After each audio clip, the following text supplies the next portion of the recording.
Welcome to the webinar. Today we'll be doing something slightly different.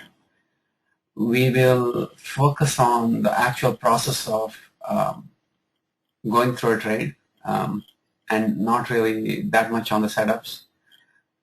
We will of course be doing that a bit, but mostly we'll be focusing on the right way to actually execute a trade. So what we're going to do what I'm going to be doing is slightly different from what I normally do.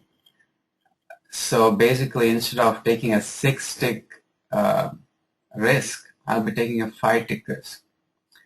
And instead of taking my first target at 8 ticks, I'll be taking my first target at 10 ticks. So if you look at this strategy here, that's what it means. I'm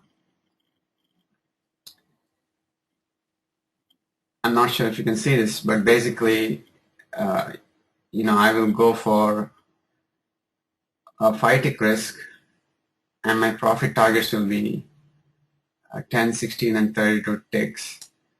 Let's only do 2 contracts. And the reason for this is you get a 50-50 break-even expectation. So what that means is even if the probability of your trade is only 50-50, you should end up break-even at the end of the day. Because it's 5 ticks risk, there's a slightly higher chance, there's about a 10% higher chance that you'll be stopped out and the trade will continue to go your way. And because there's a 10-tick first target, there's a slightly higher chance that you won't reach your target before the first pullback sets up. But on the plus side, psychologically, you know that especially in the AM when the moves are large, that you have a 50-50 expectation of for any trade. What we'll be doing is we will take any decent bar with the strong close, with a shared or a one tick close on the entry side, as long as it's not mostly or completely overlapped by the prior bars. If it's mostly overlapped, we will simply wait for it to fail and look for a setup in the opposite direction. So that's basically the plan for today, and we'll see how it goes.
And we never take the first bar, regardless of what it looks like, because the first bar is usually a trading range.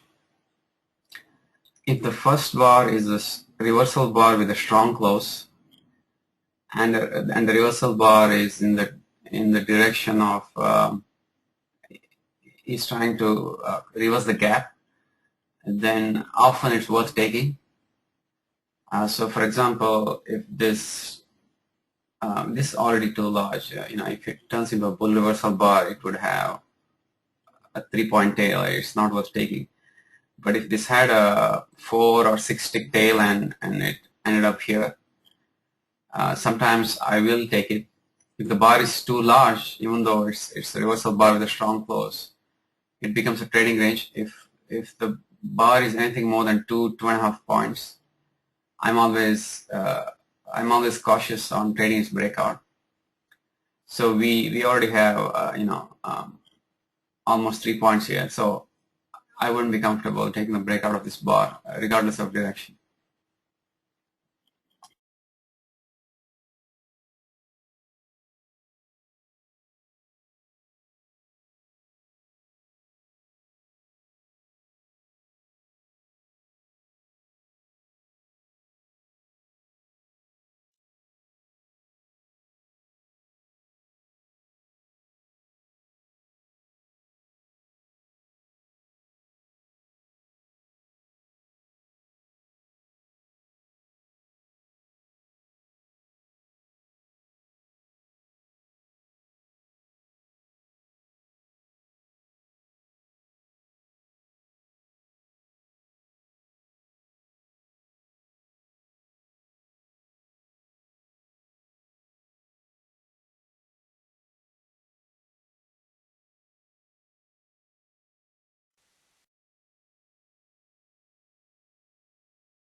When the gap is large, especially if it's a down gap, there's usually a pattern which I call the second failed breakout. What the market does is it will try to close the gap twice and it'll fail and it'll start trending in the opposite direction.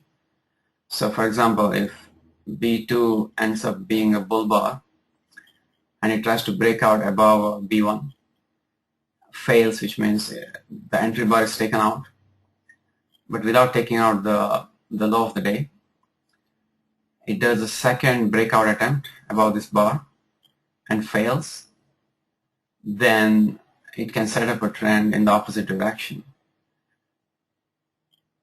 And the second breakout failure does not have to have a very strong signal bar. Just like first pullback, it's a very reliable pattern. And I will often take those setups regardless of bar quality.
The first couple of bars are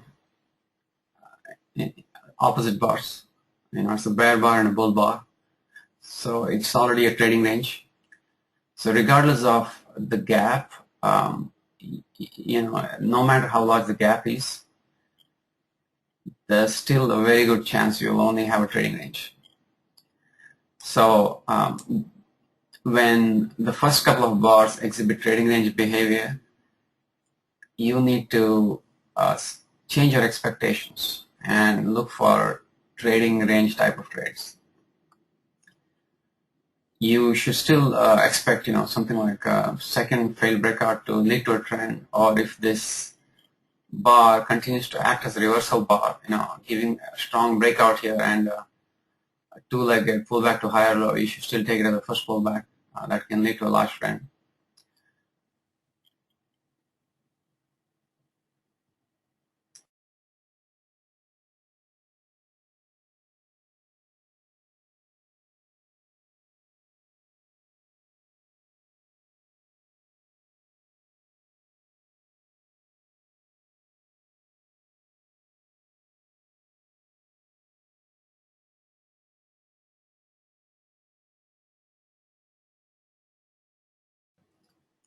As I said earlier, we will take any strong bar as long as it's not completely overlapped.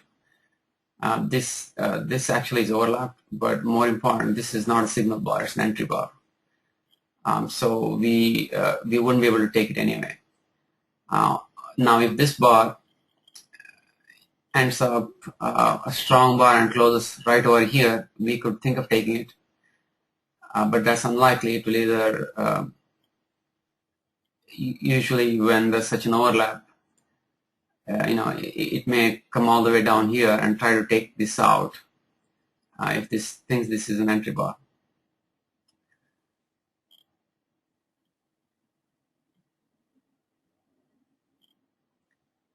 So a signal bar is something like this. It's the first attempt to go. It is the first opportunity to go above a bar since a recent move. So here 57 would be signal bar. 59 would be a signal bar to go down, which did not trigger. 61 is a signal bar to go down. 59 is not a signal bar to go up, it's the wrong color, and so on. So signal bars, once it starts moving, when it provides an opportunity to return, that's a signal bar. So, you should not buy above this, for instance. This is not really a signal bar. Okay, so we're only looking for signal bars. So we're looking for something like this, or something like maybe even this. This is, I think, one tick.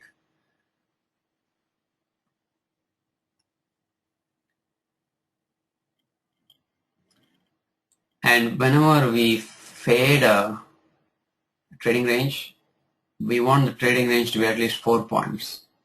So, here we have about 4 points here. So here it should be okay. And if we have 2 points to the downside, we can take it. Generally, I prefer taking the second attempt to do anything. So this was the first attempt to go up. I want this to fail, which means I want this to be taken out before it provides me an opportunity to go up. That's because this was a very small breakout. This is really a 2-tick breakout. If this was a strong breakout, if this was, a couple of points, or even if it was,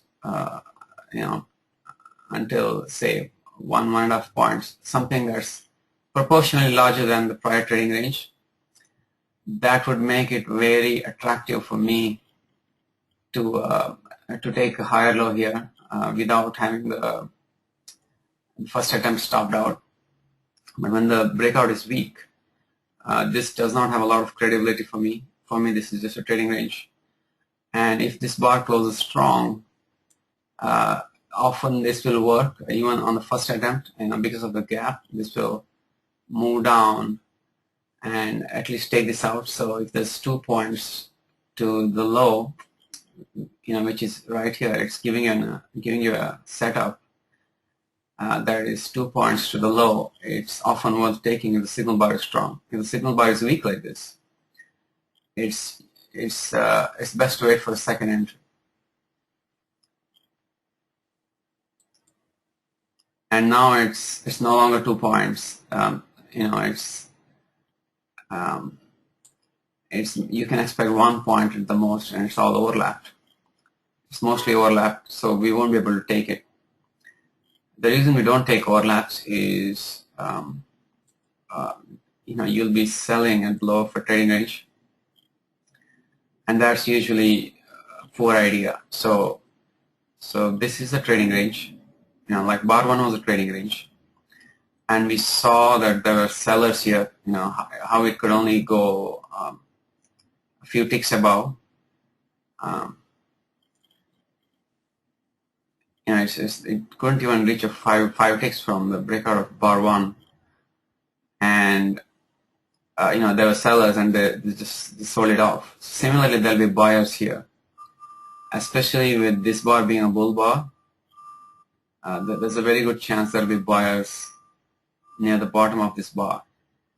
So what we can do is we can simply wait for either the low of this trading range to be taken out and a bull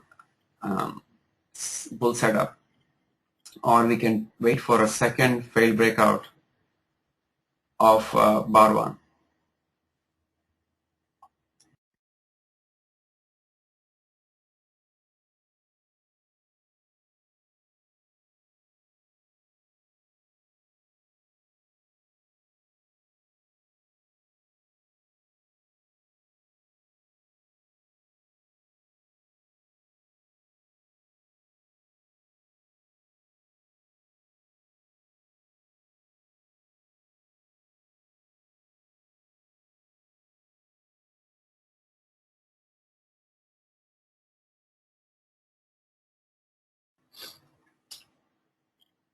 When the first 2 bars are, it's not just the first 2 bars, when 2 opposing bars are very close and there's a breakout of the second bar,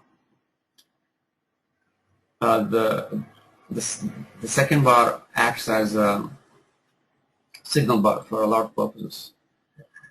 So that means bar 3 would be here as the entry bar, and even if bar 2 was not taken out, this should be considered a failure. The buyers bought this and their entry bar was very poor, and the entry bar was taken out, and that's it. So at this point, of course, this bar is also taken out. So the buyers have failed in their first attempt. They may set up a second attempt, or if the low is taken out, we could get a second failed breakout.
People have been trading for a while. It should be obvious to you that B2 is a trap and B3 is also a trap. If it's not, then you need to work on being able to recognize trading ranges. So whenever there's a large overlap, so if there's a range and your bar overlaps most of the range, it's usually a trap. And you can always take a second entry you can, so let's say this is going to set up a trend. You can always wait for a pullback here and an entry, a second entry around the same price, and that is a higher probability of going down, rather than just take this, because the chances of a deep pullback when there's an overlap or failure are very high. And since I like to use only a tight stop, I like to use a 5 to 6 tick stop. I don't want to simply enter here knowing that I'll be stopped out over here. So if I had entered at 25 here, the moment the price reaches here, I'm stopped out. I'm sorry, over here, I'm stopped out. So if this bar ever became green during its formation, even by a tick, I've been stopped out.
So as I said, I expect buyers here, and the buyers did move in. That does not mean this will reverse and start going up right here. It means they will attempt to take it up. It could be unsuccessful. It could lead to a second entry down, or it could it could continue for a couple of bars and give a reversal signal here. So we just have to not make our decision till the bar is complete.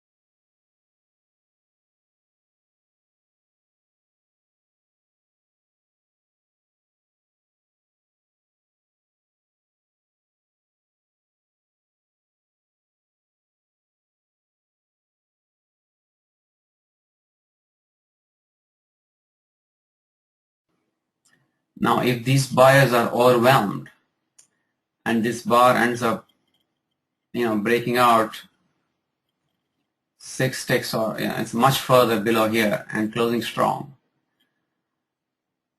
then I will look to buy and sell a two-legged pullback or a deep one-legged pullback here.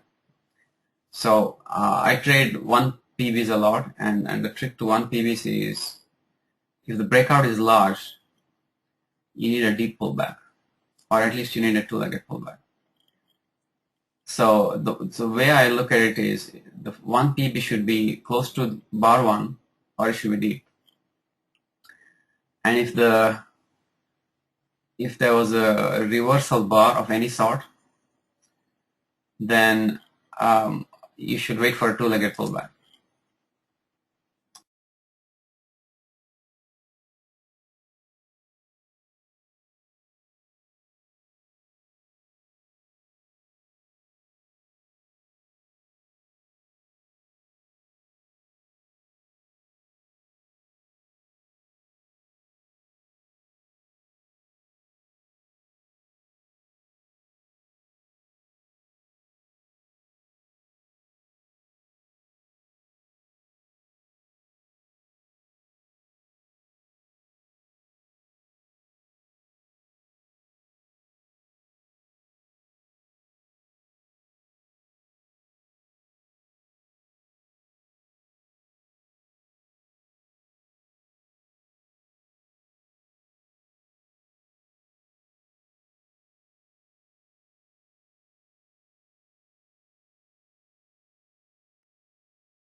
That's a decent breakout. It could lead to a trend.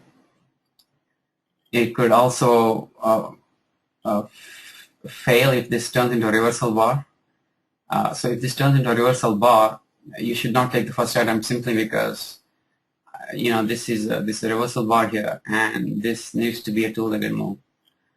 Often, if the entry is strong, what that means is this bar is not much smaller than this. So if it's a bar that closes here, I'll be very suspicious of something like this. So I like my second FBO trades to be under the first bar. So I want this bar to ideally not grow above this line.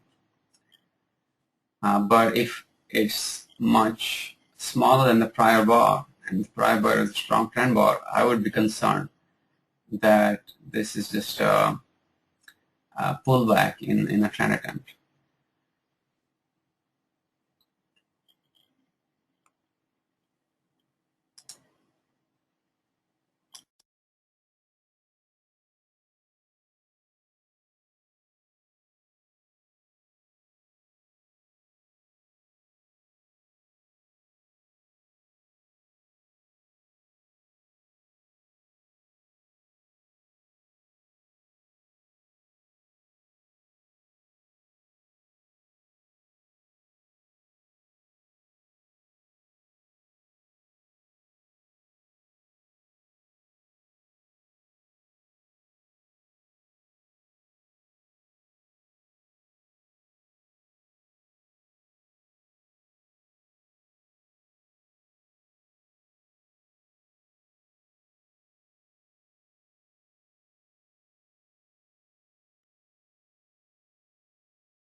So it's turning out into be a decent reversal bar.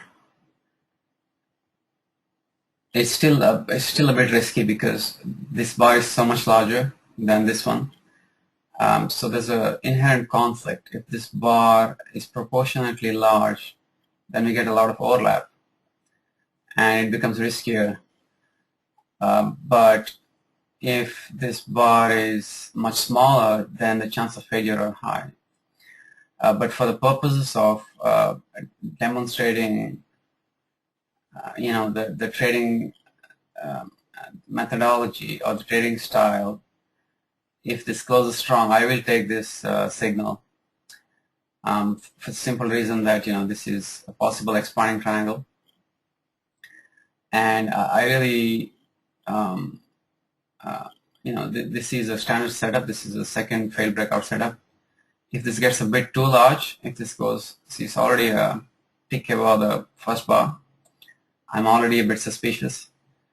If this becomes very large, I have to think that even though it may end up taking out this bar, it will fail here and start going down. So I want the bar to stop right here. I don't want the bar to do anything more.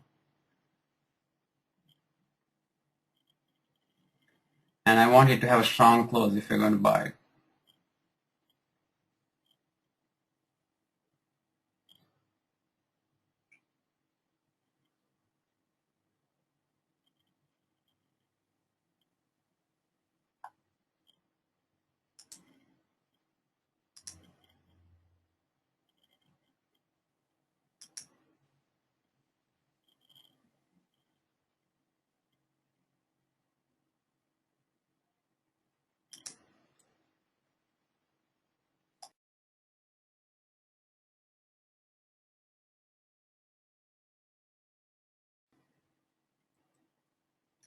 So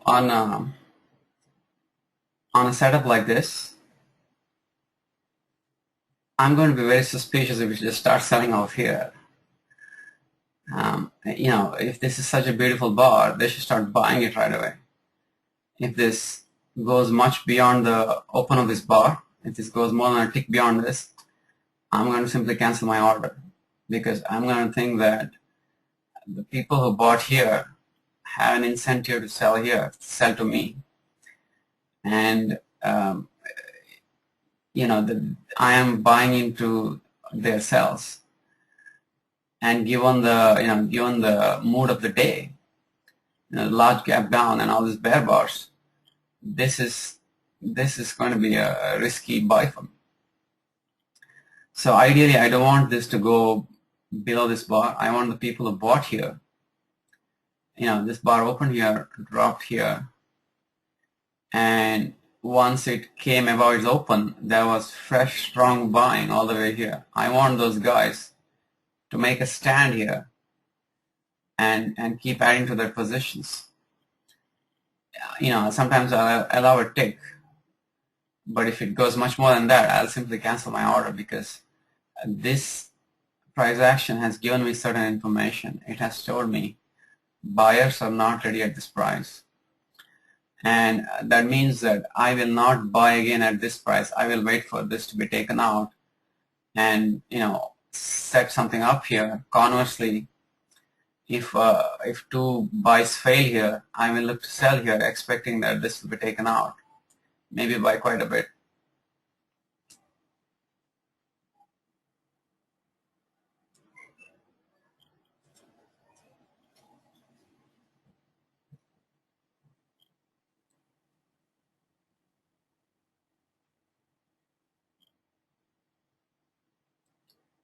So generally, trends don't begin this way. Trends don't begin with an entry bar that has this huge tail like this. Even if this turns up like this is going to have more than a 5-tick tail. This is a large tail. So I'm going to simply say, if this ticks one more tick below this, I'm going to simply cancel my order.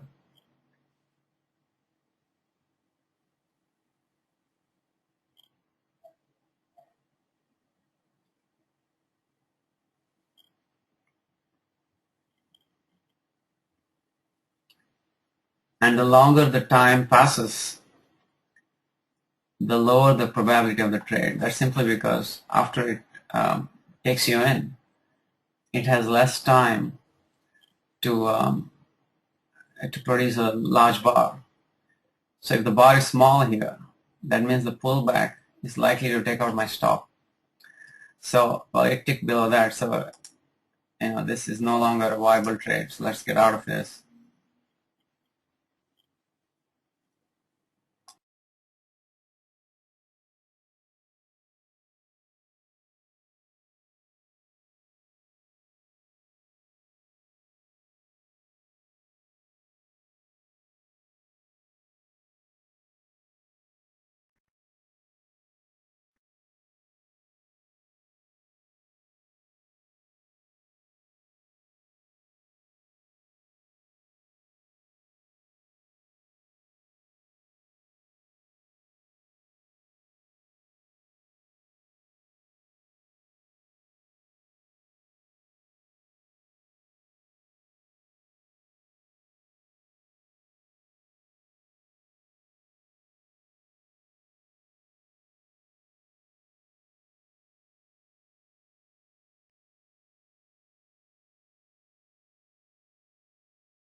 So this is a possible 1 PB short. It's not deep. But But sometimes when it's an inside bar, you can treat the whole body as a signal and just take a shot here. That's because you already had information when they did not buy bar 5. You're already expecting this to be taken out. So you can simply sell here. You would have been filled on 2 points right away. But I generally avoid taking shallow pullbacks. Even a tick um, is sometimes okay if the breakout is strong. Even if even if you're entering a tick above the low of the day, it's fine. Entering exactly at the low of the day or beyond it is usually not something you should do.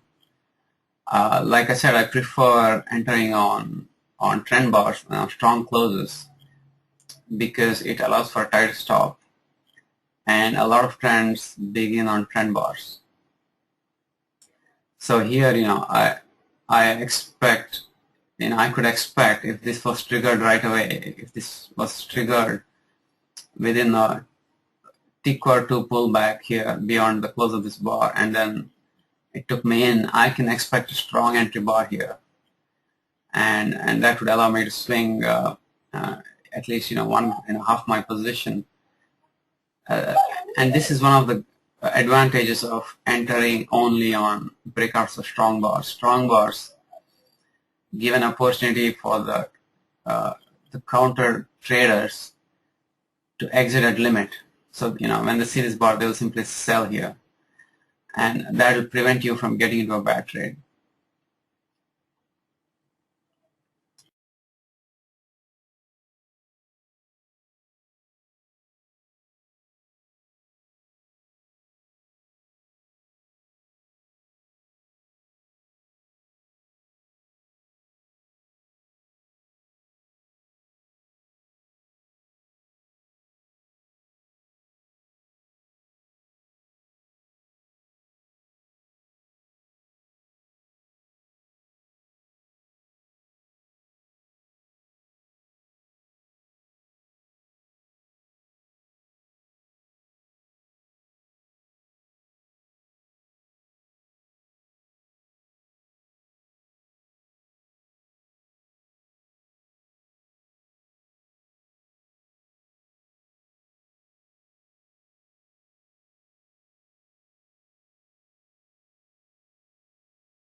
So if B3 was a bit higher, if there was a couple of points to the low, I said I would take it. What happens a lot of times when the gap is large, even the first failed breakout will lead to a large enough move, but that is still risky because the overlap often will take out your stop before going down. So if you want to take a trade with a large overlap, you would have to use a 2-point stop. So since for the purposes of this exercise I want to use a 5-tick stop, I did not take this setup. A lot of times, like I said, this will fail twice. This will fail to take out bar 1 twice and give a much nicer setup, whose breakout will simply drop with really 1 or 2 tick pullback beyond the entry bar.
If this closes strong, there are a lot of traders who will buy it because it's a trading range day, and this could be a two-legged move, and you can continue to expect many two-legged moves. But it's a dangerous setup because if it's an inside bar, I want it to be small. I want it to be half the outside bar, and inside bar reversals will often fail. And since the down move began, this will be the first time it would try to break above any bar. So I normally let this go, and this will probably trigger, but I will normally let this go and look for a higher low. A higher low is a much higher probability in my opinion.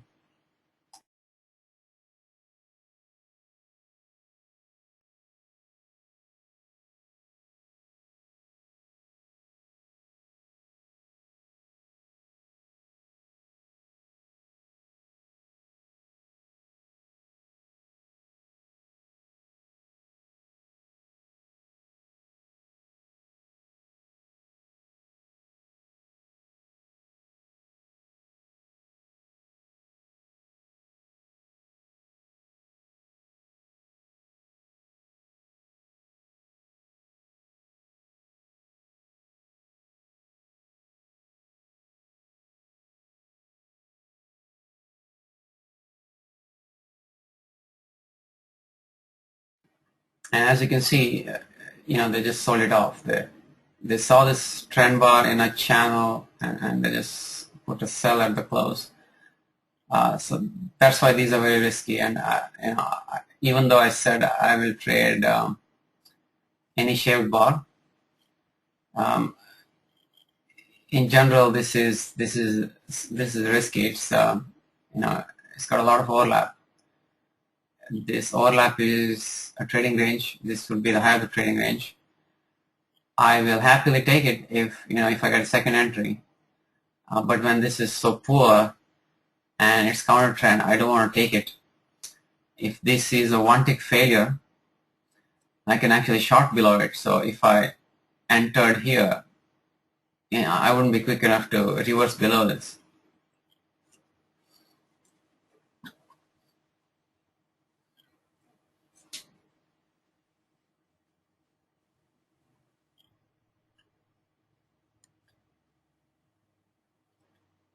So I've spoken before, when most of the bars are mostly overlapped, you can treat it as a channel. This is not the best example of a channel because there's large parts of each bar that are not overlapped, and the bar sizes are not uniform.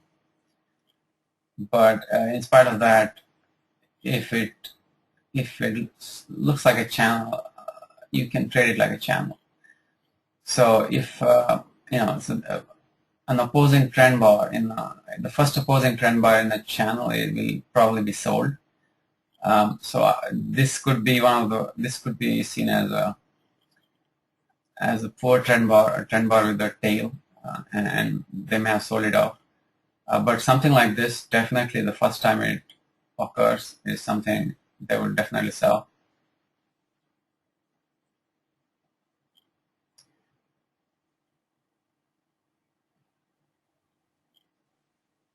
And this is why I never take reversals on the low. So if the signal bar is the low of the day, I avoid taking them because most of these reversals fail. If this reversal was authentic, we would get a nice strong bar here, and we would get a higher low, or we could simply channel to the EMA, whatever, and it would be, the higher low would be a more credible entry.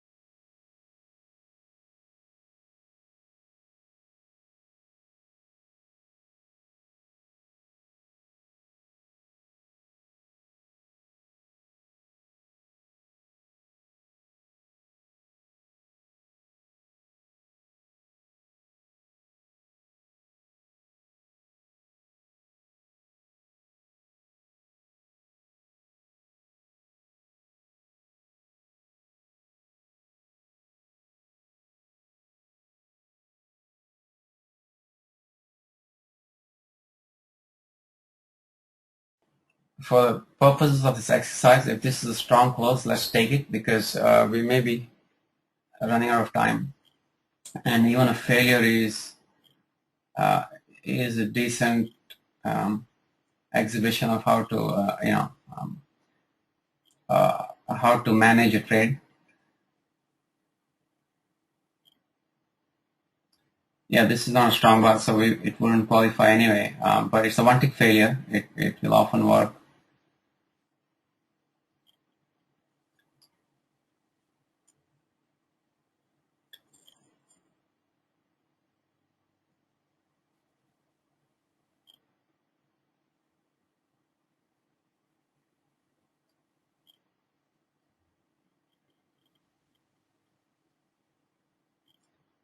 So at this point, so one of the risks of taking something like this is we have a sort of micro wedge. This was not really triggered, but this is sort of micro wedge. It's a move down with two strong opposing bars. When the bars are very strong, when the shaved or one tick, you can take them as H1s or H2s. And if this gets taken out, which it looks like it will, this may act as a micro edge, which can lead to a couple of legs up. So any entry here is likely to get stopped out. So there's two things. One thing is you need to be right about your direction. The second thing is you should be right about your stop. So if, even though you may be right and this eventually goes down 10 points below this, the fact that it pulls back to beyond your stop will make it a failure.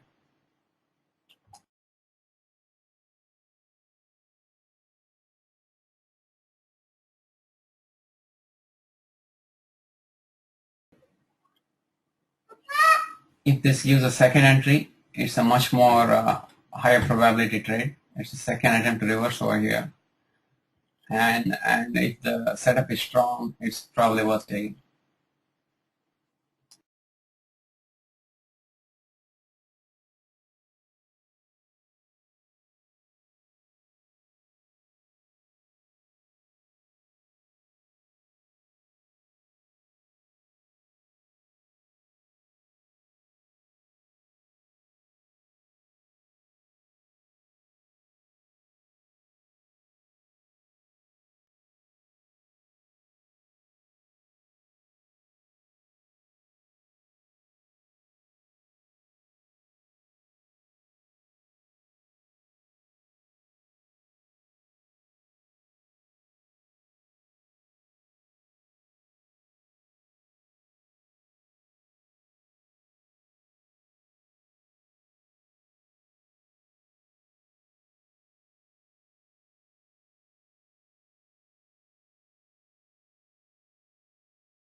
Unfortunately, we cannot buy below above this outside bar.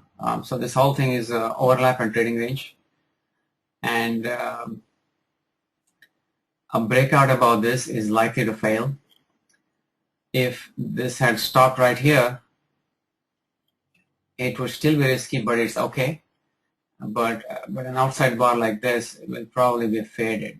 There'll probably be sellers somewhere there, or so they would look at this as a trading range. They would look at this entire overlap as an opportunity to simply sell anything over here.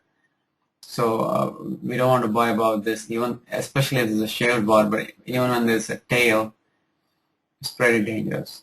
So when it's a shared bar, it's at least you can hope that they will sell off right away like this, and you will know immediately. But if there's a tail, there's a very good chance it will take you out and go all the way back down.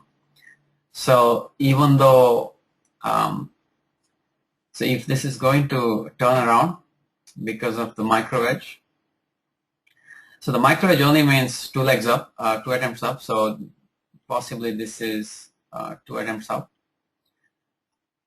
It could give three attempts up, and it could give three pushes up. But I loathe buying right here. I want to buy, below the overlaps. I don't want to buy above the overlaps. I want to sell above the overlaps. So this is not something I can buy, as a trader. So I'm keeping this order here simply because it's easier to drag it down and just drop it here. If if you need to take a trade.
So as I said, if the close is anything strong, they'll probably just start selling it right after it closes.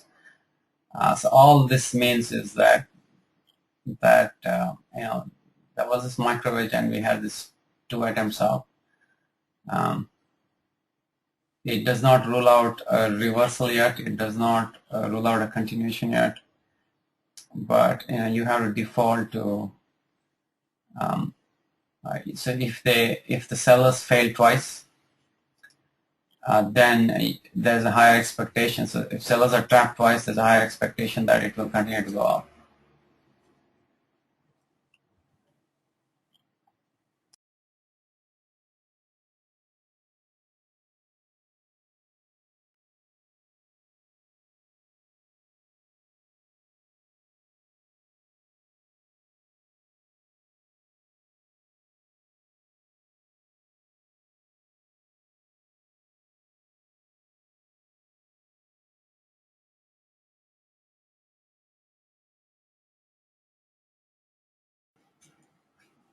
So there are limit traders who will see a setup like this, or even something like this, like B8 and 9.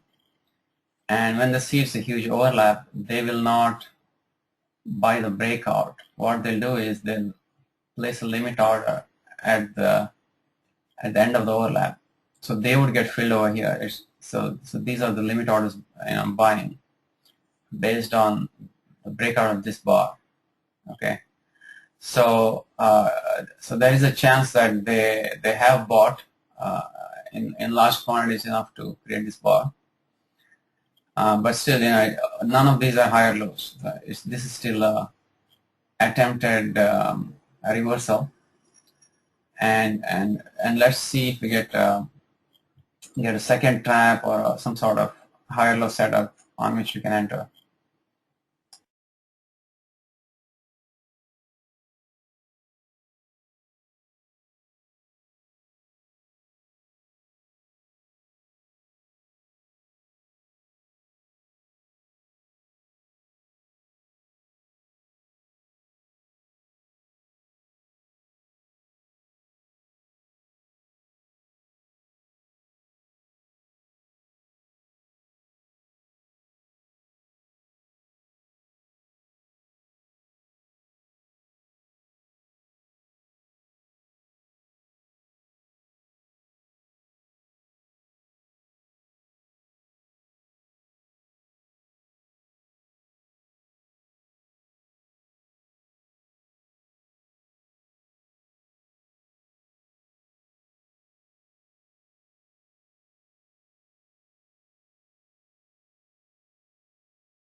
So if you had a strong close here, it would also act like a sort of failed breakout of this overlap, and could be worth taking. But when it's a doji and it gives an entry in the middle of this overlap, there's a chance this thing is a trap. So sellers were trapped once here, they may be trapped again. So I generally like to buy above overlaps, or buy below overlaps or sell above overlaps. So I don't want to sell here. I want to sell here. I want this breakout to go up here and give a signal bar here, so that I know that I'm trading this entire overlap and not just trading this one point here. And like I said, when this bar closed, when the B7 closed, there are traders who will sell this right away because this is the first bull bar in what could be a channel.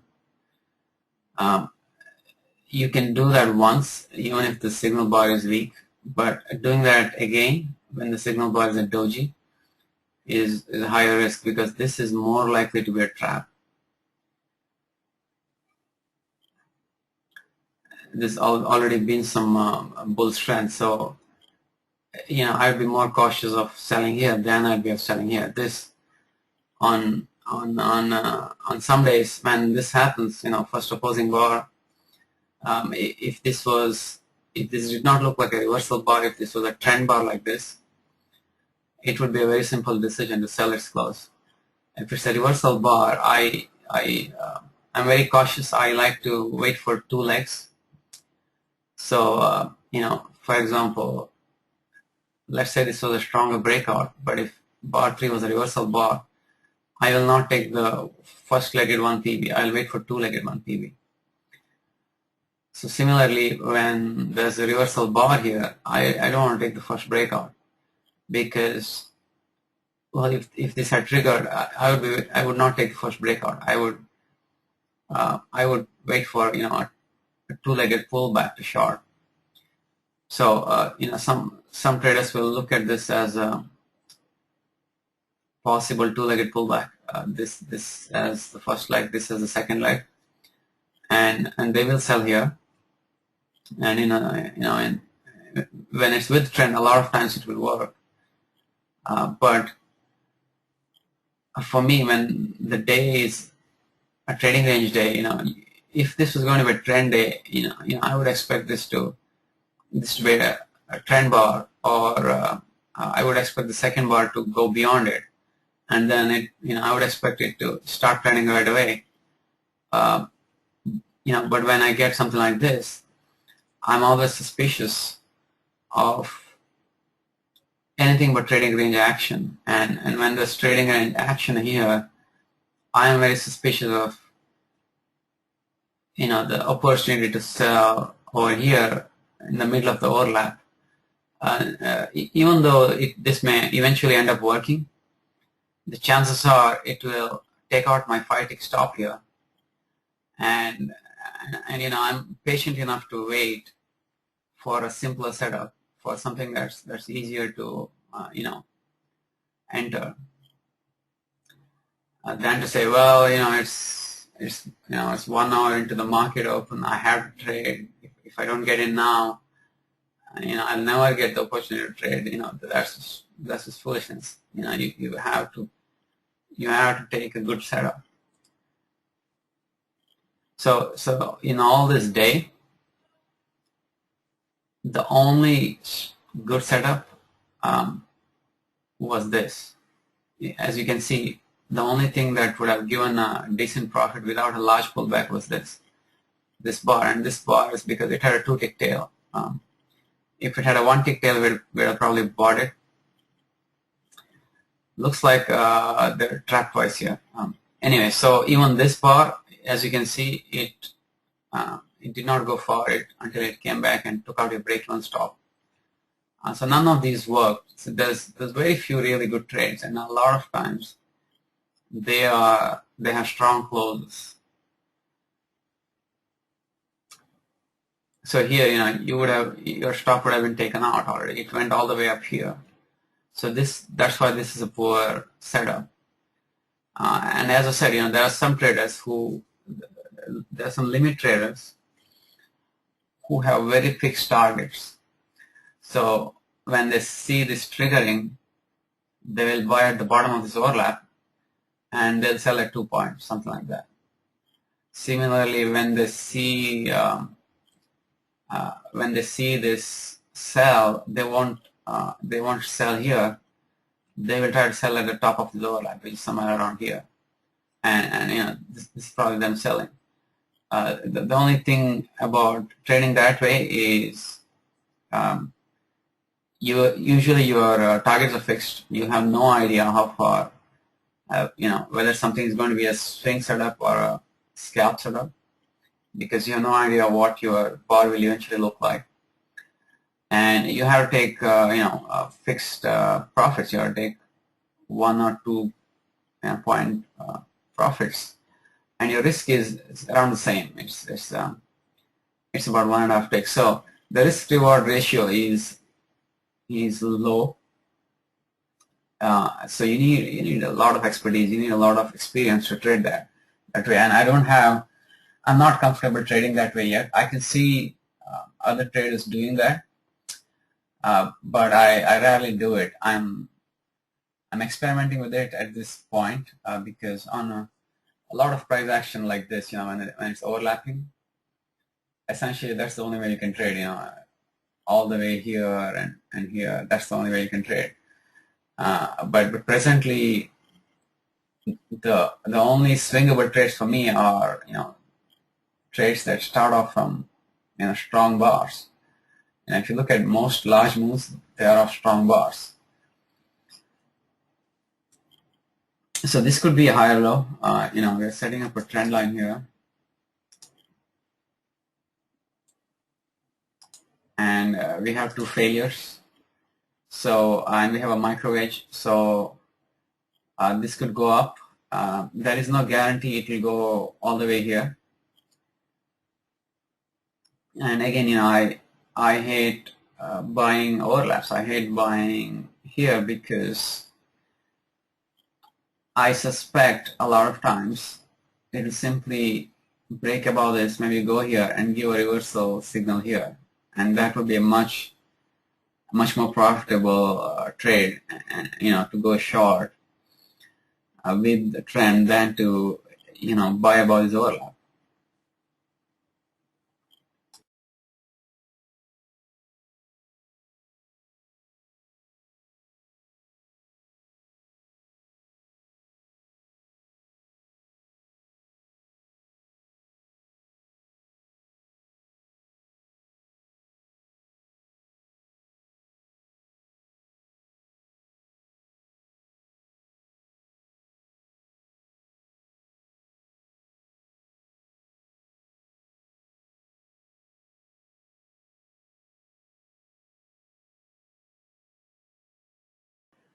When the AMO is small, this is about 4 points or so.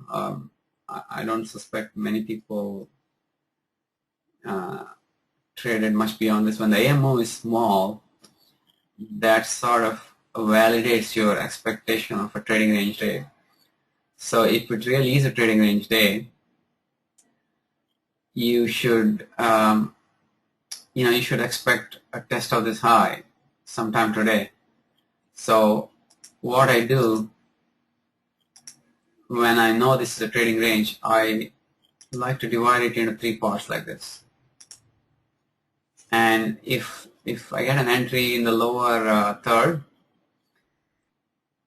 and if this, if I can expect it to go into the upper third, and this is around 2 points, then I will often take that trade.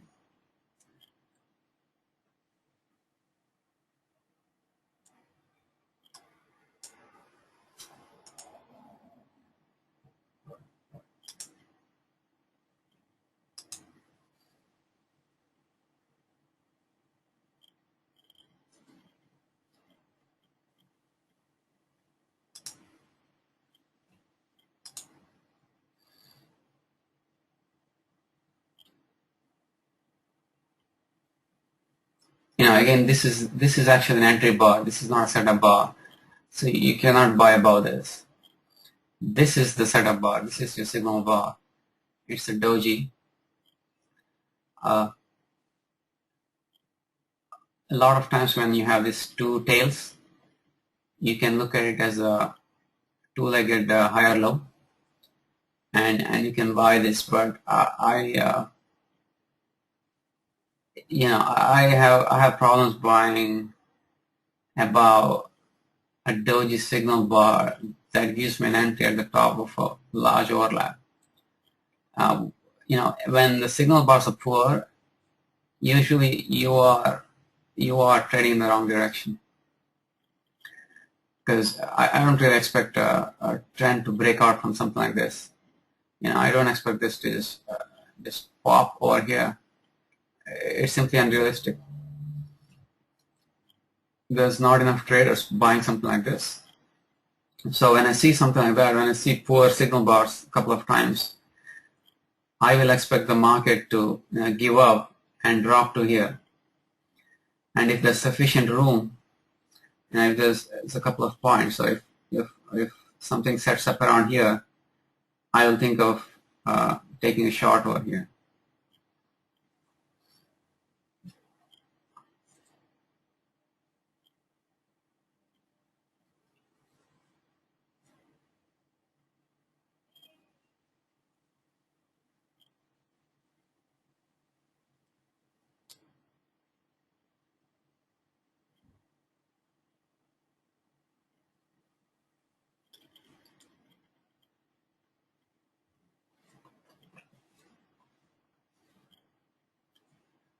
So the next with trend strong bar, we will simply take it because we probably have about 40 minutes left for this webinar. So anything that we think is with trend and a strong bar, we will simply take it just to demonstrate how how to manage the trade, how to how to enter and hold and all this stuff.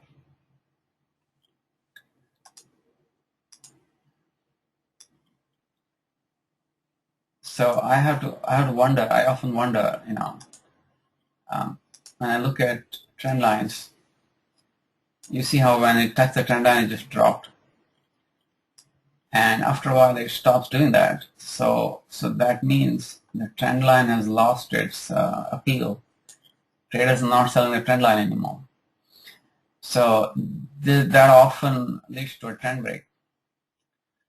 And if the trend breaks, that means you shouldn't be selling in the direction of the trend anymore.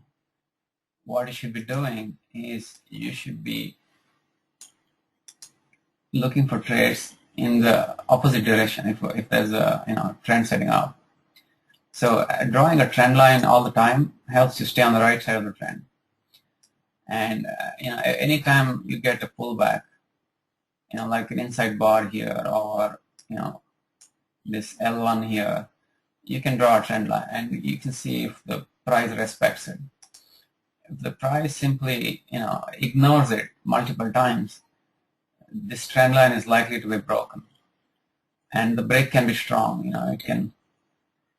It can go several points. Once the trend line is broken, any two-legged pullback is set up in the new direction. If the trend line break is weak, you should still always respect things like overlaps. You should every time you get a setup at the top of overlap, you should always think this is a trap. And people who bought this, for example, I don't see how many people would buy this. This looks very trappy. So when something sets in the opposite direction, so the first couple of times you can give the trend line 2 chances to reassert itself. Okay, so if this was a strong bar, I would probably sell below this because the trend line may reassert itself and drop here below this. So there's 2 points. There's 2 points to the bottom, so it may be worth selling here if this was strong.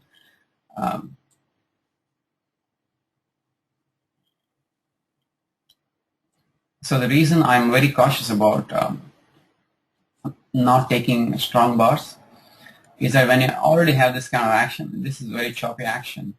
The buys here got stopped out, the sells here got stopped out, the sells got stopped out here again, the buys here got stopped out. The chances of this trade succeeding just because you have entered it is very low. The market doesn't treat you any special than any of these other guys. So what I want is I want the price to move away from this. I want the price to break out above here and give me a sell, or I want this to break out below this and give me a buy. Entering here is a low probability game. It's even for educational purposes. It's hard for me to sell here. In between all this, chop.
So this was possibly the AM trend, and we missed it. This is a very small trend. It's about 4 points. Yeah, a little more than 4 points, maybe 4.5 points. And after a while, we will be entering lunchtime, and it's a much more difficult environment to do any kind of trading. You have a lot of these chops where you will continue to get chopped out. And if I miss the AM trend, I will usually wait for the PM. I will avoid trading lunch. So if nothing sets up in the next few bars, I'm going to just not do any trading for the rest of the day, because if you see here from lunchtime from here to here, it's usually nothing but chop. And to correctly estimate that this bar would break into a trend is very, very hard. It takes a lot more experience. And so when there's a PM trend setting up, usually after 10:30 something will set up, and such as this possible two-legged pullback with the strong close here, you could sell this and simply wait for this instead of trying to predict something like this. So AM trends are great if you get in, if you can get in. So like I said, so the reason I didn't get in here is I didn't expect this to go beyond 1 bar, because this was not a deep pullback. If this was a deep pullback, that would be a great AM trend to take, and I could expect it to go all the way down. But as I said, even though there's a large gap, it does not preclude a trading range day. And the first 2 bars already tell you it's a trading range day. So in a trading range day, you should not have very high expectations of any sort of swing. Your 8 to 10 point swings are not going to happen, at least not in the AM. A lot of days, what happens, something like this. This is one of the worst possible trading days. It opened middle of the prior day's range. It was a doji bar. First, 2 bars were very poor. There's no energy, there's no interest by either bulls or bears. This simply did nothing until the PM. So when there is no interest, this in spite of this large gap, when the market wants to be a trading range, I'm usually very my expectations are low about an AM trend, regarding an AM trend. So I will, I usually, if I miss the AM trend, I will usually wait for the PM and skip lunch altogether, because if you have chop here when it should be decent, trading, can you imagine what will happen during lunch? Just like this. If you have all this chop here, can you imagine what will happen at lunch? Nothing. Nothing's going to happen. So sometimes it does happen. So what happens is this will move slowly to the EMA in a wedge formation, and then it will simply have a surprise trend at lunch. But those are rare, and you have to trade. You have to trade what you cannot trade expecting the rare event to happen. You cannot.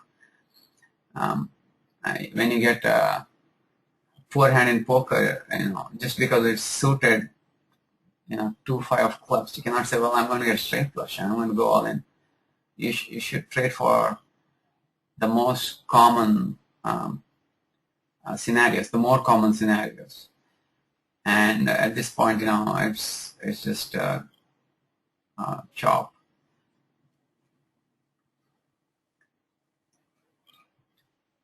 So technically, I think we did not take out any swing points yet.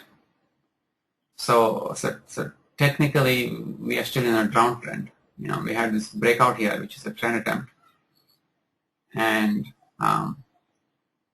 until this is taken out, or if you can call this a swing point, until this is taken out, we are still in a downtrend. But as I said, it's not respecting this trend line.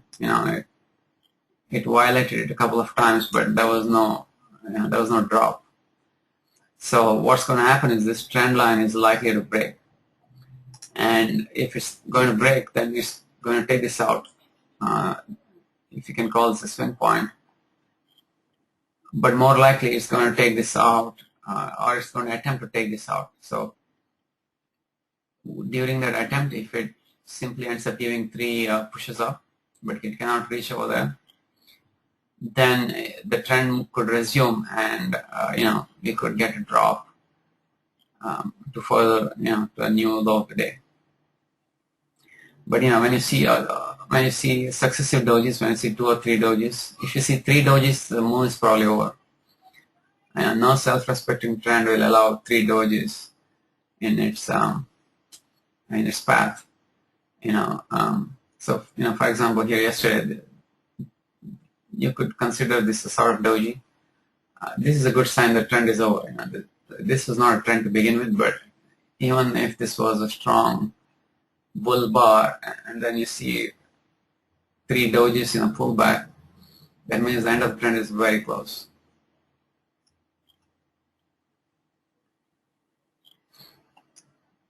So just as we expected, it broke the trend. It went above the swing point, and at this point the trend is broken. And when I said this bar is a poor signal bar, that's because no matter how large a stop you would have, it would probably be taken out. So even if this eventually ends up taking this out, as we expect, the buy above this at 57.25, would require 2.5 point stop, which is simply unacceptable.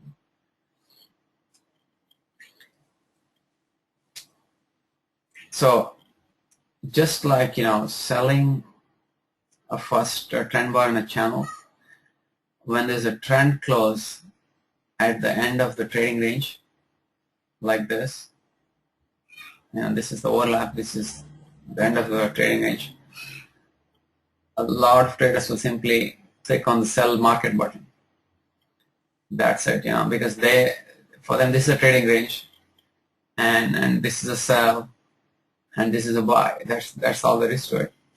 So these traders are usually limit traders. They're not trading breakouts of bars, and they can make a decent profit in large overlaps. They won't be able to make a large profit on small overlaps like this. But when the overlaps are made of large bars, more than 2 points, they will, even if they get stopped out for, they'll have about a 4-tick stop. Even if they get stopped out about 40 to 50% of the time, the fact that the bars are large enough that when the price moves beyond it, they make twice their loss. Sort of gives them a decent expected value. So this is again, this is not a signal bar. This is an entry bar. So I won't be able to buy the breakout of this, even if this ends up going above this. The fact is, this is a low probability trade for me. Just like buying the breakout of something like this is risky. Buying the breakout of this is even more risky, because this is this is a second push up. So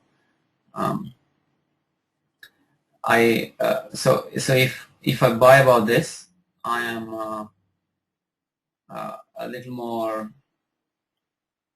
If this was a bull bar, the strong close, this is easier to buy. But this buying about this is a late entry, and the thing about late entries is you need a small bar for it. You need a bar that's about about this size, something like about a point or 1.5 points. If it's large like this, that means for all late entries, your stop is below that bar. Okay, so if you look at something like this. You see this and this breaks out here.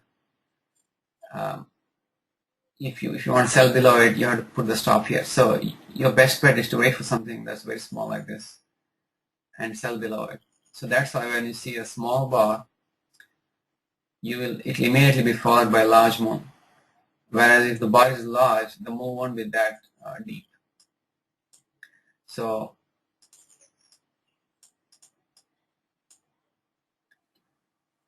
so if we had bought here, we would already be stopped out, because our 5-tick stop would be hit. So regardless if this goes up, this would be a losing entry for us. So it's insufficient to know the direction of the market. You should also know how large the stop should be. And that stop should be an acceptable risk for you. If the risk is something that you cannot psychologically withstand, you should not take the trade. So imagine I say, oh, well, it's just, it's a big risk. It's not a big deal. I'm going to, put my stop here. And let's say I enter here. When the price comes here, I'm going to think, I already lost 2 points. What guarantee do I have that after this takes this out, this will go back up? And I will be tempted to exit over here. I won't be able to hold through if the pullback is deep. Okay, so this is why my entire approach is to only take setups where the pullback after entry is very shallow. If I think the pullback is deep, I will not gonna if I think it'll take my stop out, my shallow stop out, I will avoid taking that setup.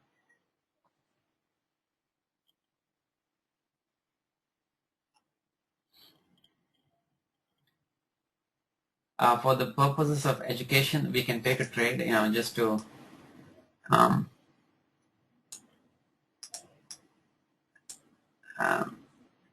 but I don't want to give the wrong impression that this is a bar that could be taken and something like this.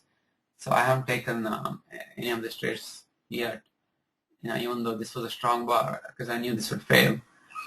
And this is all chop, but if I get so now I can assume that the trend line is broken. So so this is a micro trend line. This is definitely a trend line, and we have gone many bars beyond it. We have gone a few swings beyond it.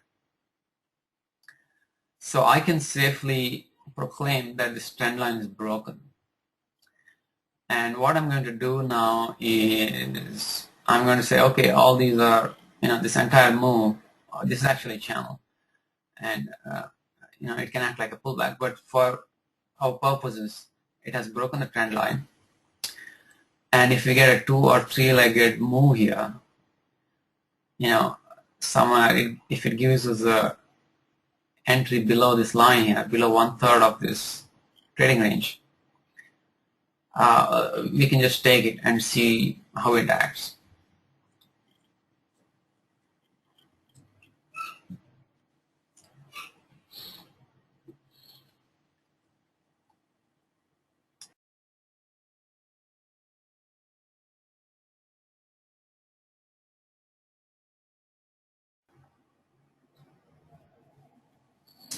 So in many ways, this day is not that different from this day, And in the first couple of bars, we'll usually tell you what kind of day to expect, and you have to tailor your trading to suit that day. If it's a trading range day, keep your expectations small, take most of your profits on the first target, or trade small, avoid overlaps. So in a hard trend, this would be a decent short. But in a trading range, this is a poor short. So there's more than just bars to trading.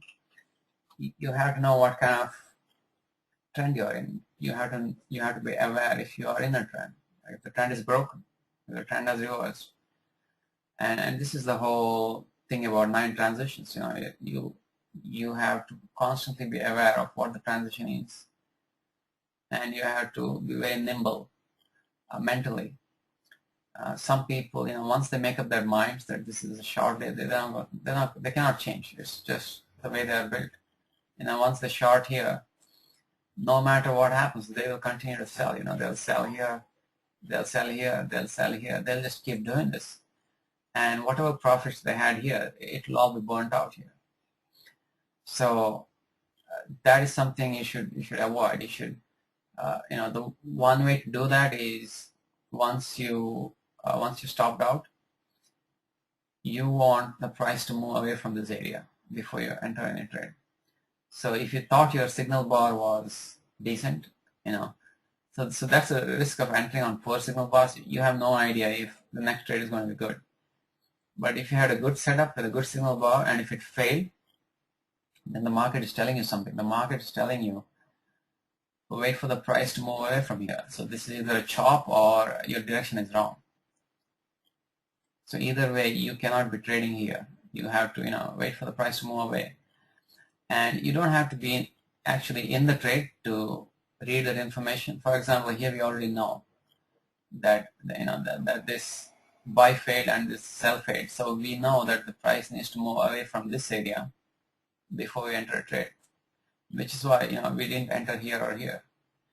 We are waiting for it to move away from this area over here and give us a short, or move below this and give us a long.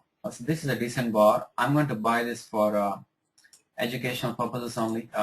This is just to demonstrate how how to manage a trade. This is still a poor setup. This is at the top of the trading range, but we are running out of time. I just want to demo how how a trade can be managed. So I'll let this take me into the trade, and if it works, it works. If it fails, it fails. So I just want to say, normally I would not take this trade. This is a first attempt up. I will usually wait for it to touch this trend line, and and then I would take the actual entry. But so we are in now, and this is our stop. This is 5 ticks. This is 10 ticks. This is the first target. The second target right now is 4 points. So once we are in, I will not move this stop until the price has reached my target, or the entry bar closes and the price has moved beyond my entry bar. So right now here, if this ends up being any sort of bull bar, this is my entry bar. But imagine the price had price had popped from here. That would be a couple of ticks to my entry bar. I would not move my price below my entry bar until my entry bar has been taken out on the other side. Okay, so I'm just going to hold it here until either this is stopped out, or the price moves here, or my entry bar is taken out on the other side. So as I said, this probably is going to fail. This is this is possibly 3 pushes up. We try to go up a couple of times. There's a decent chance this will succeed because we had a trend line break. This is a breakout. This is a possible breakout pullback of this swing high over here. So this is a possible breakout pullback, and there's some chance it will at least reach the EMA, but we don't really. We're not going to exit here. We are going to wait for this, or we're going to wait for this to be stopped out.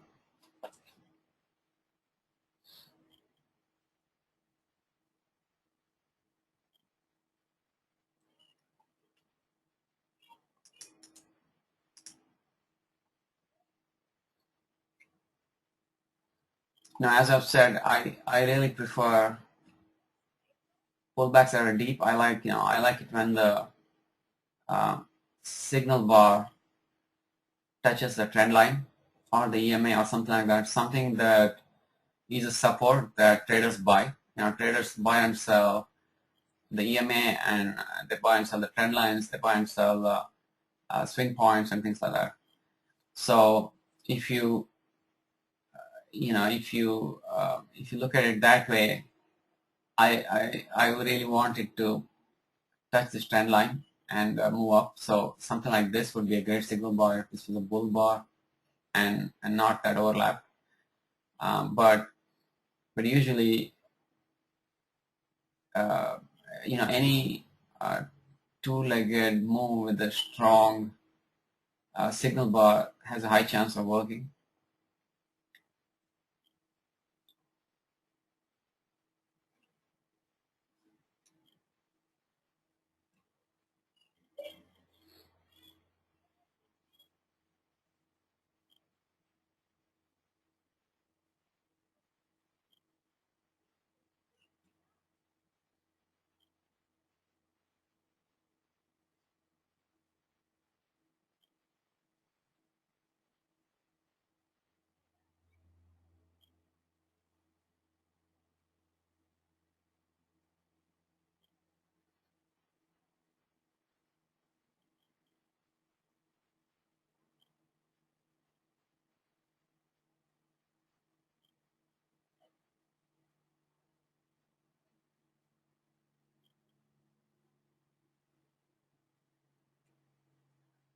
It's a fairly decent entry bar. It's a trend bar, one tick on both sides,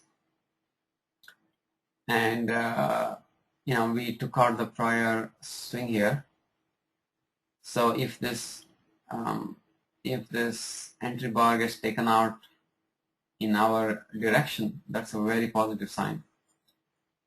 A lot of times what happens is right after your entry bar, you get a pullback bar that will come very close to your stop. So that's the reason you should not move your stop until your entry bar is taken out. So for example, let's take this trade. So technically, if I entered here above this bar 9, my theoretical stop is below it, so it's over here. And only after this bar closes, I could move below it. So if this bar had closed somewhere here, I could move my stop here. That's probably a poor example, but okay. So now it's moved above this. So if there was any gap here, I could move my stop to below it. So uh, let's say this was my original stop. My entry bar is taken out on the other side. I can move it back up here. So remember, this is all this is a channel. This act like a wedge. There will be sellers here. This lower shoot. So this is actually a very low probability trade. Even if this works, I would be actually surprised if this goes all the way up here. But for the purposes of our demonstration, it's a sufficient example.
So when something like this sets up, you should not panic and exit. When you enter this trade and you have set a stop here, what that means is that you are willing to tolerate pullback till here. And what you have to do is you have to tolerate it. Okay? And if it takes you out, that's the risk you have, you have chosen. And, you have to let it take you out. So this will probably take us out right now. The reason is a lot of times when a trade sets up and right after entry bar, there will be a pullback. There will be a pullback that does not take out your entry bar. Okay, so you have to be able to sit through and not be shaken out of this. If there's a two-legged move and a short sets up that you would take if you are not already in, then you can you can get out of your long and reverse short. But a simple pullback like this, you should be able to sit through without getting overly anxious.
Usually when you enter on a poor setup, when there's a lot of overlap, if the trade moves against you, it will usually give you one chance to get out at the price you entered.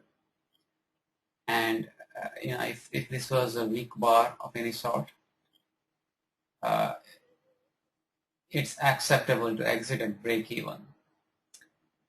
Rather than wait for your stop to be taken out. But I don't like to do that. I like it to stop me out, simply because that way I have more data regarding what will work and what will not work. If there was a way to meticulously note, what setups you can exit and break even, and so that's a lot of overhead. I would rather simply take setups that have a high probability of success and not worry about borderline setups that I can exit at break even.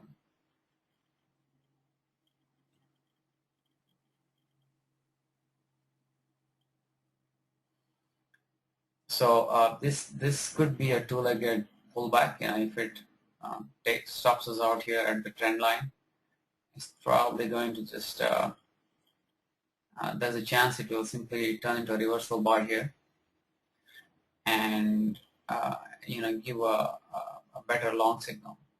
So that's why when I see a shallow pullback like this, I usually do not enter it, even though the bar is good, because I want the pullback to be deep. I want the pullback to test some sort of support, trend line or EMA or some swing point, anything that I can expect someone else to have to add to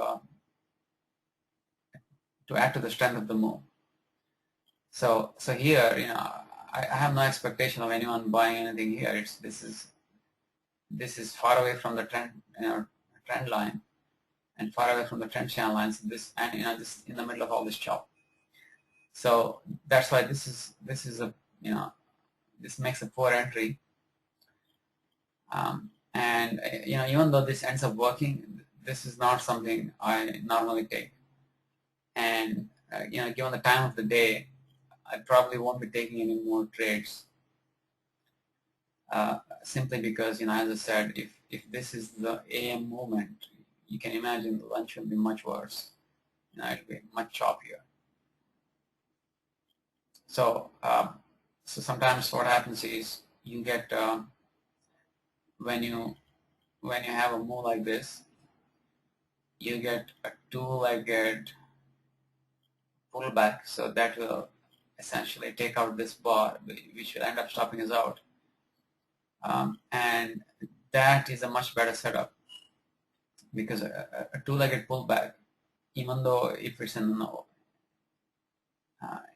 even that means sellers were trapped twice, and that has a high chance of going up, especially because they've been trapped out before. When I say it has a higher chance of going up, I don't mean it will pop into trend. It could just simply continue to channel up like this. Channels can go on indefinitely. So because channels are complex, channels are really wedges, and you can expect 3 pushes, but the 3 pushes can be complex enough that you will misread them. So for example, here, many traders may think, well, this is the first push, this is the second push, this is the third push, and it's going to turn down here.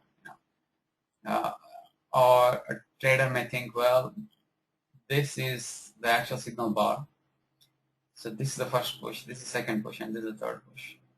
And they would be wrong multiple times before you ever know that the channel has really terminated. The right way is to simply wait for a break of this trend line or a failure of this trend channel line. So you can wait for the price to go above this and then turn into then fail.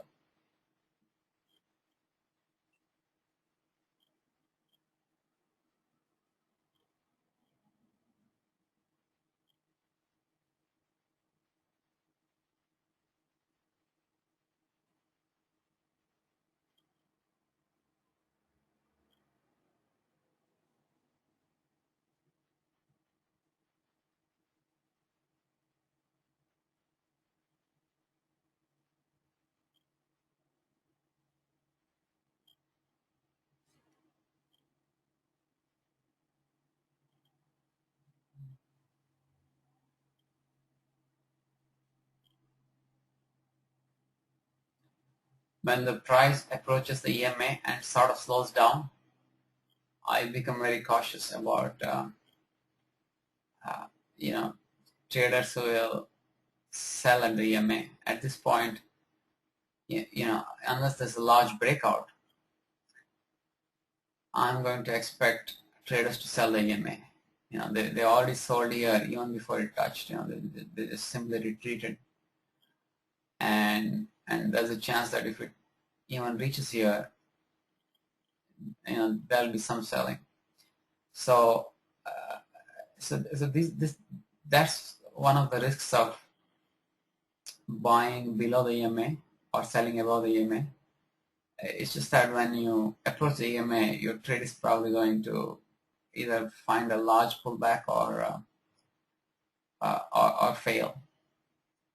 So you will find yourself banking on breakouts. You will hope for a breakout, and that's a poor way to trade. So for example, here, if you sold anywhere here or here, you are hoping for a breakout. But if once you are beyond the EMA, if you sell anywhere here or here, it's much easier. So it looks like we'll be stopped out in this bar. It's very touch and go. We are very close to a trend line. There's a chance that it will stop us out to the tick and reverse up and give a bull signal bar. Some traders will move their stop when they think it's near support. I don't do that because there is no guarantee to stop. Just because you moved it, move the stop. The market is kind enough to respect your new stop. It could just drop all the way down here and take out your largest stop. So I'd rather let it stop me out, and when it gives a fresh signal, I will reconsider it. Because I want my losses to be fixed. I want, just like we have a fixed target, which is twice the fixed loss. That gives you it's much easier to estimate your chances of success or to extrapolate on your equity curve if you have fixed losses and fixed at least the first profit. And as I said, sometimes this 5 tick is one tick short of my regular stop. This 1 tick stop. My regular stop is here because I've seen a lot of times it will take out 5 ticks and then move up. But for the purposes of this exercise, we will maintain the 5 tick stop, and because we want this 50-50 distribution. If it fills here, if half the time it stops us out and half the time it fills our target, we are break even. And just the psychological benefit of knowing that you have a 50-50 chance of not losing money is, I think, is a boost to a lot of traders, because a lot of traders are impulsive and they cannot sit through pullbacks. They will do all kinds of stuff. When they see a bar like this, after their entry, they will simply short below the next bar. So they short here, and they'll get out of their long at a 3 tick loss and short here. Then when they get this bull bar here, they will say, "Oh my God, my original assessment was correct. I shouldn't have shorted." this is a two-legged pullback, this is FL2, this and that. They'll start reading everything in the opposite direction, and then they'll reverse again. And in a channel, this is dangerous because you'll reverse every 2 bars. And before the time you know it, by the time you moved from bar 9 to bar 23, you lost, about 4 or 5 points, just reversing and losing 2 or 3 ticks. So that's a dangerous thing to do. What you should do is you should simply let it stop you out, because that's the right thing to do. That is what prevents you from uh, being shaken out or being easily pushed around by every single bar that's of a different color from your direction.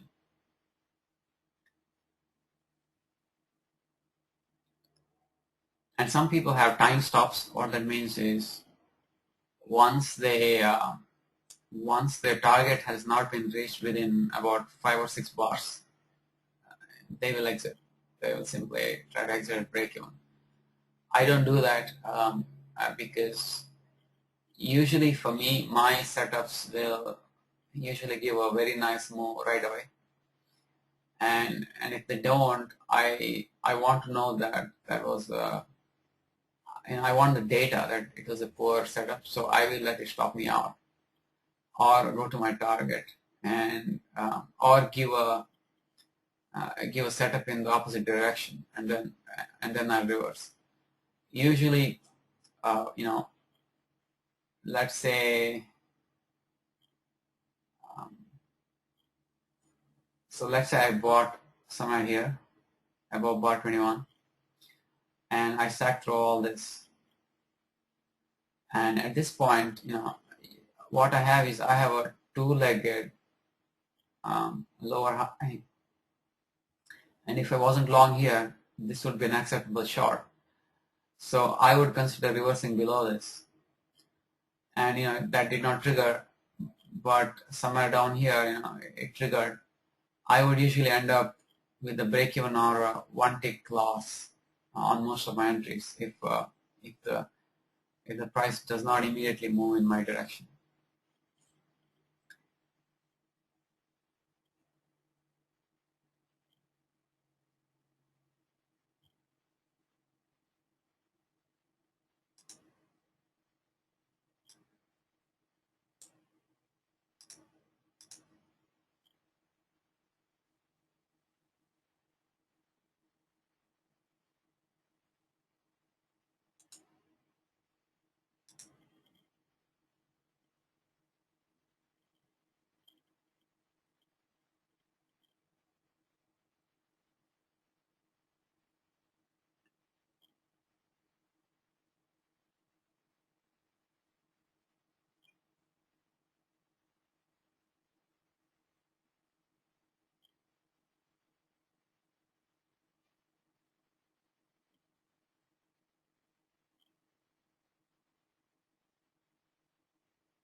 So if this gives us a short signal here, that's a two-legged move, and it's a two-legged short signal.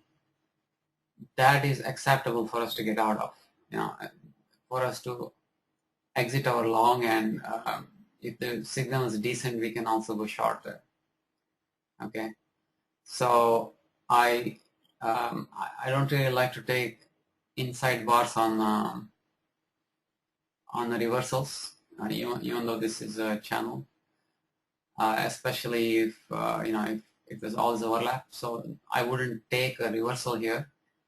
But if this was a shaved or any kind of strong bear bar, I'm very happy to exit here at break even or one tick loss.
So we are going beyond our allocated time, but since we are in a trade, I will let this play out and go for at least a couple of bars, and then we'll decide if we want to continue the webinar or not.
So as I said, this is a possible short, and it could, so given it's lunchtime, I normally do not take the short. I will, I have very poor expectations. I don't expect this to break into a large trend here. It could, but given that it's, lunchtime, the chances are lower. So what I'm going to do is I'm going to allow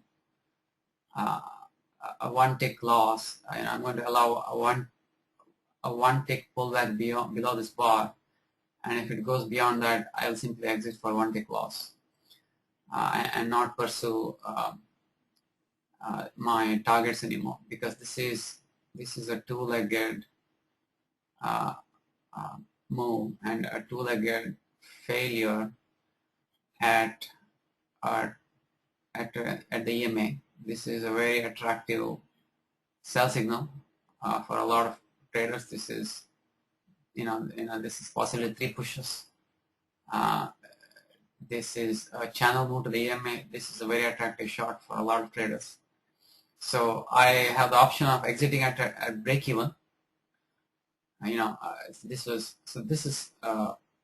if you take a very good bar, often you will be able to exit at break even or one tick loss. So sometimes it force one tick loss. Sometimes you can get out. And so here it offered as a way to exit at break even, but we will allow one tick below this inside bar.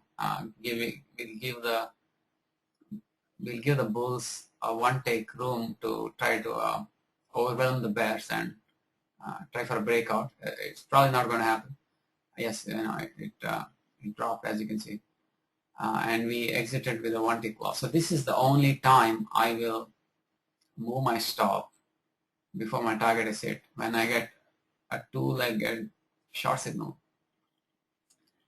It doesn't even have to be at a support or resistance. As long as it's a two-legged move, I will usually exit. The reason is, even if this eventually ends up going, this is, like I said, it's a very attractive short to a lot of people, and if it ticks below this bar, it's very highly likely to also take this out. Okay, so I expect this to take this bar out, which is where our stop was, and so this would be a this would be worth exiting. And if this was not at lunchtime, it's also worth taking a reversal here and waiting for breakout. So assuming that this didn't actually have all this overlap, so here there's so much overlap that I'm not comfortable trading here, and I would take a second entry here, but I won't take the first entry with all this overlap. Even though this was a shaved bar and three pushes and all that stuff, I would rather have this take this swing point out and give me a second entry. So we are out of time. So maybe we have small amount of time for questions. I see a bunch of questions. I won't be able to take all of them. Really sorry.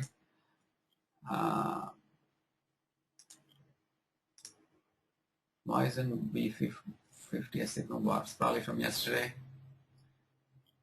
It's a one bar doji. It's the first attempt. Maybe it may be a signal bar on a hard trend, but a trend is not established yet. How to distinguish between B2 being an entry bar and the second bar for 2BR?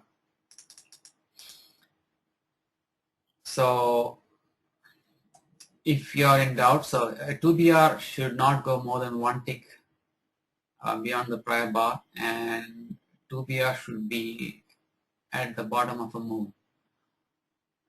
So this is, although this is a gap, there are no 2BRs at the open, and they should be similarly sized. So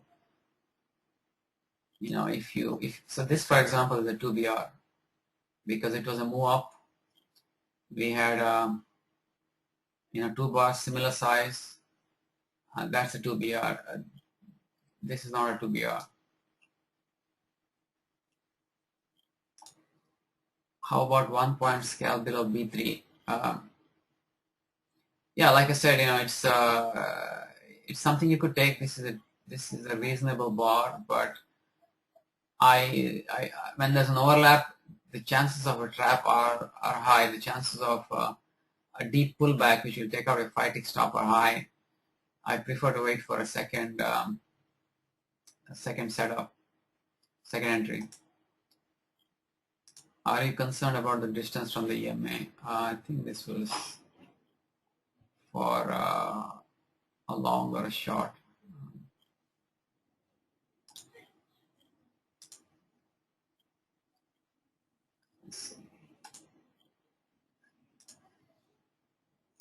Can this be considered a 2BR? If you're talking about these two, no. This is this is not large enough. They have to be similarly sized.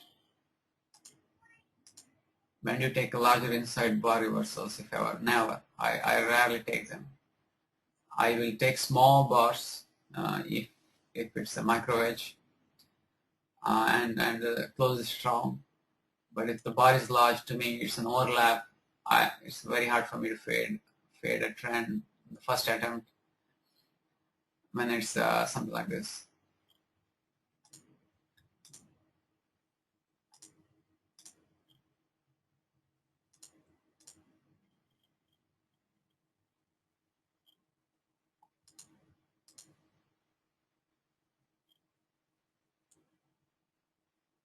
If the price tests within one tick,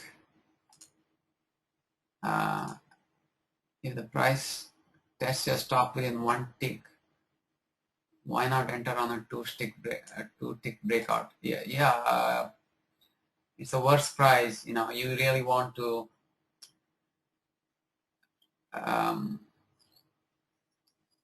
If you have a really good, if you have a really good setup, you won't have to worry about, trying to fine tune one or two tick stops. Bar 21 had a bear body and closed just below EMA. If bar 21 had a bear body and closed just below EMA, would you consider it for a short? If it was a bear body, it's still too much overlap for me, and the risk of failure is very high, and the time of the day is not favorable.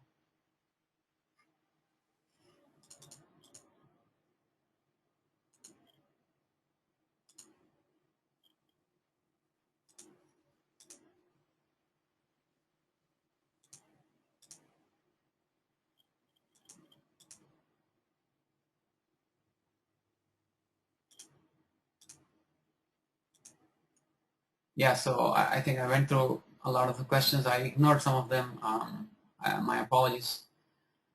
But it was great doing these webinars, and I hope I can do more of them. So thank you for attending, and hope to see you in the next webinar. Goodbye, everyone.